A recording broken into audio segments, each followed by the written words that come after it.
Now we're going to have a quick look in more detail at the subdivision of simplices. Okay, so here's the simplex delta 1 and its barycentric subdivision delta 1 prime. So for delta 1, all that we do is we just put in one extra vertex in the middle, dividing our interval into two intervals. So we get two maximal simplices in delta 1 prime.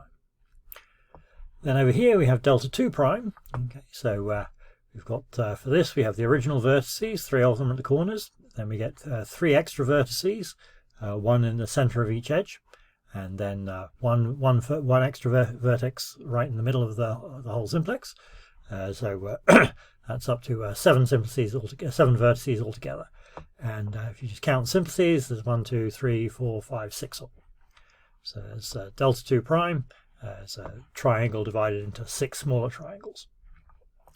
Now let's look at delta 3 prime. So what happens here with delta 3 prime, we've got delta 3 is a tetrahedron. It's got 4 faces. Each face is a triangle which gets subdivided into 6 triangles. Okay. And then for the subdivision of the solid part of the tetrahedron, what we do is we mark in an extra vertex right in the middle of the tetrahedron. You can't really see it. And then we connect that vertex to each of these triangles that we've got on the surface. Right. So yeah, there's 4 faces, each divided into 6, so there's 24 triangles on the surface, so that gives us 24 tetrahedra by connecting each of these 24 triangles into the central point.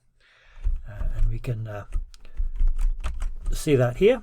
Okay, so here's the tetrahedron, and you can see the 24 triangles on the surface. And if we slide the slider, we can separate them out and explode it into 24 tetrahedra like this, and we push it back together again. Then you can see from here the way it works. For each of these triangles on the surface gets connected up to a point that's going to be right in the middle of the tetrahedron, making 24 small tetrahedra.